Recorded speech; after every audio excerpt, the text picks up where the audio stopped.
que tiene que ser también visto y estudiado con detalle. Y es el hecho de que el agua que está circulando, ciertamente una parte de ella es importante almacenarla. Primera fuente de almacenamiento de agua son las cuencas sanas.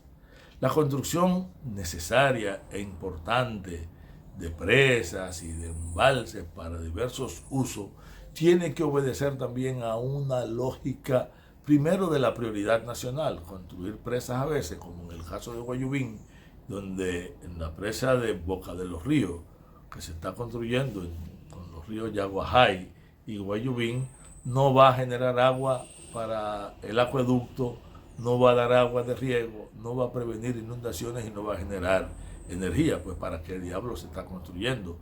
Esta presa que el presidente presentó como uno de los logros, en realidad lo que está evidenciando es una política inadecuada en el manejo del agua, igual que ocurre con el caso de las placetas, donde las comunidades han señalado con mucha racionalidad que sí, que hay que construir las grandes obras hidráulicas, pero hay que hacerlas donde se pueda y como se deba, y además para garantizar el beneficio de la sociedad y no simplemente una obra de inversión que pueda beneficiar los bolsillos de algunos.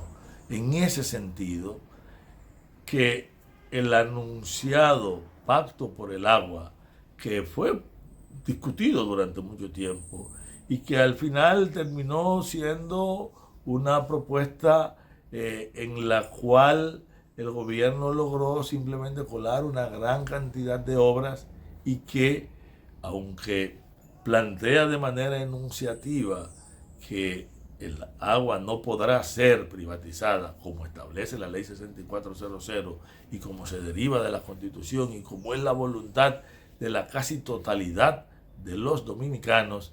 Sin embargo, el Estado dominicano continúa sin poder convertir esto en una ley. La ley de agua no se ha aprobado porque cada vez que entra al Congreso por alguna ruta aparecen componentes que propongan su privatización, y la privatización del agua es la negación de todos los objetivos declarados en el discurso, porque cuando el agua se convierte en una mercancía en manos de entidades privadas, será una fuente más, la fundamental para el empobrecimiento de poblaciones ya fuertemente empobrecidas, para el saqueo de poblaciones fuertemente saqueadas y sobre todo para comprometer la seguridad estratégica de una nación que ya tiene su seguridad estratégica comprometida. Pero este es un tema que estamos obligados a trabajar y lo vamos a seguir trabajando en próximas entregas. Es imposible hablar de una política de agua sin hablar de una política de ordenamiento del territorio.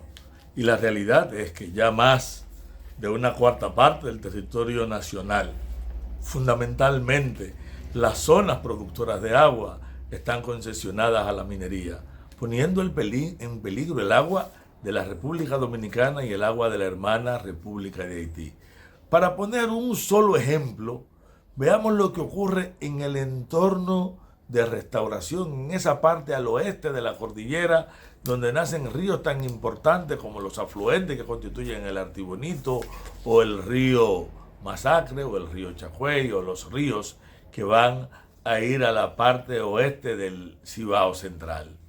Empecemos por ver que solo dos concesiones, la que tiene Unigold, Neita Norte y Neita Sur, ocupan 210 kilómetros cuadrados.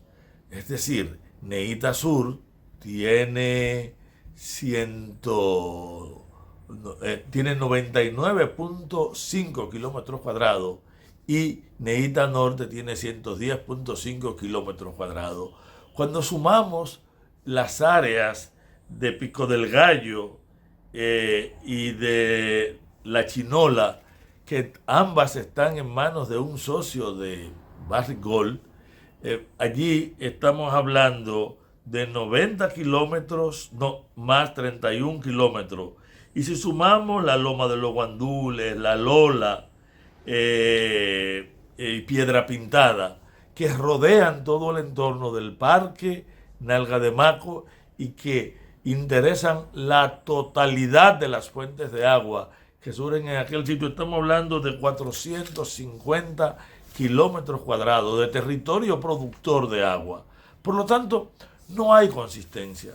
Cuando el gobierno anuncia, por ejemplo, para el riego de la región en conflicto en torno al río Dajabón o Masacre, de la construcción de la presa de Don Miguel, una presa cuya necesidad no entra en duda, sin embargo, lo hace despojado de una visión de una política territorial y de un concepto al que están obligados, moral y por principio, los estados, que es entender el derecho al uso del agua de todos los seres humanos que están en el contexto, y por grave que haya sido el conflicto y el debate con la hermana República de Haití, estábamos obligados a ver en qué estrategia esto se vinculaba. Fue un tema que se evadió. Y si ciertamente una parte del nacionalismo patriotero está reclamando que no se tocó el tema de Haití, nuestra observación va desde otra perspectiva. Es obligatorio garantizar agua para el consumo humano en la región, y las aguas transfronterizas tienen esa función, y el gobierno estuvo alejado de esa función ética del Estado. El Estado no solamente gestiona desde el punto de vista político, jurídico, económico, hay una misión ética, porque el Estado representa el espíritu de toda la nación, el gobierno debe representar a toda la nación, y nosotros no podemos inducir la pérdida y la ruptura de solidaridad como criterio nacional. Pero si nosotros analizamos el agua en otras regiones y en otro contexto con relación a la minería, veremos un patrón que se repite una y otra vez.